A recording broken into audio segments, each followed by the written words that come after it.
अस्सलाम वालेकुम। तो रिस्पायरेटरी पैथोलॉजी के अंदर ना एक हमारे पास बहुत इंपॉर्टेंट कॉन्सेप्ट है, that is atelectasis, difference between atelectasis and consolidation. तो मैं चाहती हूँ आप लोगों को मैं आज ये कॉन्सेप्ट सिखाऊं कि हमारे पास एटिलैक्टेसिस क्या होता है और कंसोलिडेशन क्या होती है और इन दोनों में डिफरेंस क्या होता है। पहले हम लोग एटिलैक्टेसिस की बात करते हैं। तो एटिलैक्टेसिस हमारे पास क्या चीज़ थी कि इसमें ना हमारे पास लंग का जो वॉल्यूम था ना वो कम हो रहा था। लंग वॉल्यूम कम क्यों हो रहा था, इसी को हम लोग ना लंग कोलैप्स भी बोलते हैं। हम लोग क्यों कह रहे थे कि कोई हमारे पास या तो एयर वे ऑब्स्ट्रक्ट था या फिर कोई प्लूरल कैविटी में कोई मसला आ रहा था या हमारा मेन ब्रोंकस में कोई ब्लॉकेज आ रही थी, इस वजह से हमारा लंग वॉल्यूम था वो कम हो रहा था। और जब लंग वॉल्यूम कम हो रहा था, जो हमारा एयर स्पेसिस थे ना, एयर स्पेसिस का जो लॉस होना स्टार्ट हो गया था। यानी सिंपल अगर मैं आपको एटिलैक्टेसिस की वन लाइन डेफिनेशन बताऊं तो ये ना हमारे पास ये होती है कि collapse of air spaces leads to loss of lung volume. बस ये इतनी सी बात है एटिलैक्टेसिस की। अब जरा ना हम लोग कॉन्सेप्ट समझते हैं अपना कंसोलिडेशन का। अब कंसोलिडेशन के अंदर हमारे पास क्या होता है कि इसके अंदर जो हमारे पास एयर स्पेसिस होती है ना, ये एयर स्पेसिस का कोलैप्स हमारे पास नहीं होता, rather it filled with some other material. और जो इसमें हमारे पास फिलिंग होती है ना फ्लूइड की, वो क्या कर देती है, वो हमारी जो एयर होती है ना उसको रिप्लेस कर देती है।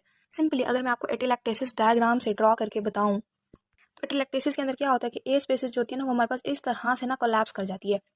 तो इस चीज़ को हम लोग बोलते हैं एटिलैक्टिक यूनिट। ये होता है हमारे पास एटिलैक्टेसिस के केस में। लेकिन ये था हमारे पास एटिलैक्टिस। अब कंसोलिडेशन का हम लोग पढ़ा है। कंसोलिडेशन में क्या होता है कि जो हमारे पास एयर स्पेसेस होते हैं ना वो हमारे पास कोलैप्स नहीं करते, लेकिन इन एयर स्पेसेस के अंदर ना कुछ फ्लूइड होता है ना वो एक्यूमुलेट कर जाता है। अब जब ये फ्लूइड यहाँ एक्यूमुलेट कर जाता है तो ये क्या करता है, ये हमारी जो इसकी एयर होती है ना उसको रिप्लेस कर देता है।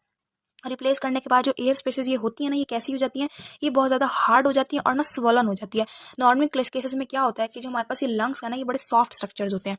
नॉर्मली लंग्स जो होता है ना वो बहुत सॉफ्ट होते हैं, लेकिन कंसोलिडेशन के केस में क्या हो जाता है कि जो हमारी एयर स्पेस होते हैं, हमारे लंग्स होते हैं ना, ये बहुत हार्ड हो जाते हैं, बहुत स्वलन हो जाते हैं, just like a heavy boggy. इस चीज़ को ना हम लोग बोलते हैं इंड्यूरेटेड पार्ट ऑफ द लंग। अब आप लोगों में से मेजॉरिटी ने ये बात सुनी होगी कि हमें ना एटिलैक्टेसिस ना सिर्फ और सिर्फ नमूनिया के केस में मिलती है। और यस, ये बात ठीक भी है कि इन्फेक्शंस में ना नमूनिया के केस में मिलती है, लेकिन हमारे पास कुछ और ऐसी कंडीशंस भी हैं नमूनिया के अलावा जिनमें हमें कंसोलिडेशंस मिल सकती हैं। तो यहाँ तक आई होप सो आपको बेसिक कॉन्सेप्ट क्लियर हुआ होगा कि एटिलैक्टेसिस क्या होता है और हमारे पास कंसोलिडेशन क्या होता है। तो हम कंसोलिडेशन की डेफिनेशन देखते हैं। तो कंसोलिडेशन की हमारे पास डेफिनेशन ये होती है कि air in air spaces has been replaced by some other pathological content without loss of lung volume. So ये दोनों का डिफरेंस जब हमसे वाइवा में पूछा जाता है, और ये वो वाला पॉइंट होता है जिससे हमें डिस्टिंक्शन मिल जाती है अगर किसी को ये कॉन्सेप्ट आता हो तो अच्छे से। सो हम लोग देखते हैं कि हमें कंसोलिडेशन जो है ना वो किस किस केस में जो है वो देखने को मिलती है। अभी मैं आपको बता के आई हूँ कि हमारे पास ना कुछ इन्फेक्शियस डिजीज होती है लंग्स की ना, उनमें हमें ये कंसोलिडेशन देखने को मिलती है। पहला जो केस था वो हमारे पास नमूनिया का था। ठीक है, नमूनिया इन्फेक्शन में हमारे पास लंग्स के इन्फेक्शन में एक टीबी आती है और एक नमूनिया आता है। तो जो नमूनिया होता है इसमें हमें कंसोलिडेशन देखने को मिलती है। अब जो नमूनिया में जो हमारे पास फ्लूइड होता है ना वो बड़ा हमारे पास एक्सुडेटिव फ्लूइड होता है। ठीक है, एक्सुडेटिव फ्लूइड की वजह से हमारे पास क्या होता है कि हमारे पास सपुरेशन हो जाती है। इस सपुरेटिव फ्लूइड होता है और सपुरेशन की वजह से हमारे पास एक्यूमुलेट होना शुरू हो जाती है। वो एयर स्पेसेस थे ना, उस एयर स्पेसेस में हमारे पास एक्यूमुलेट होना शुरू होती है और ये पास जो होती है ये एयर को रिप्लेस कर देती है, जिसकी वजह से लंग का वॉल्यूम कोलैप्स नहीं होता।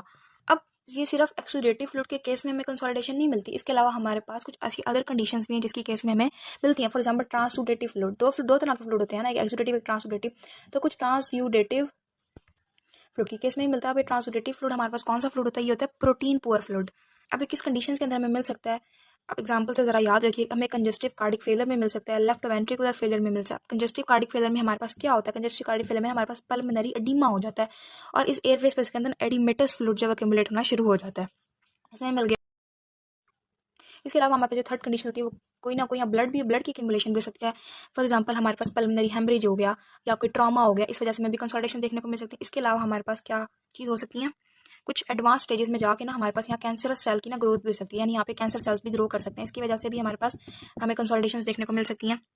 अब यहाँ से ना आप लोग अपने दो पॉइंट निकाल सकते हैं कि एक्सुडेटिव फ्लूइड हमारे पास कौन सा होता है, ट्रांसुडेटिव फ्लूइड कौन सा होता है। ट्रांसुडेटिव फ्लूइड होता है ये क्या होता है, हमारे पास प्रोटीन पुअर फ्लूइड होता है एक बात, और ये कौन सा होता है, ये हमारे पास प्रोटीन रिच फ्लूइड होता है दूसरी बात। आप एग्जांपल याद रख सकते हैं कि एक्सुडेटिव में हमारे पास क्या होता है, नमूनिया आ जाता है, और ट्रांसुडेटिव में हमारे पास क्या एग्जांपल आती है, कंजेस्टिव कार्डिक फेलियर और लेफ्ट वेंट्रिकुलर फेलियर। और आप तीसरी बात याद रख सकते हैं ये कि इसमें पस एक्यूमुलेट होती है और इसमें एडिमेटस फ्लूइड एक्यूमुलेट हो जाता है, और आप इन दोनों की कॉम्प्लिकेशन में अपना कंसोलिडेशन लिख सकते हैं, यानी ये बता सकते हैं कि इन दोनों के केस में कंसोलिडेशन हो जाती है। नाउ आई होप सो अब आपको अच्छी तरह से अपना एटिलैक्टेसिस का कंसोलिडेशन का कॉन्सेप्ट हो गया होगा क्लियर। यहाँ हम अपना लेक्चर वाइंड अप करते हैं। किसी का फिर भी इस कॉन्सेप्ट से रिलेटेड कोई इशू हो, कोई क्वेरी हो, कोई एम्बिग्यूटी हो, you can ask me in the comment section. अपना ख्याल रखें। Thank you so much. Signing off.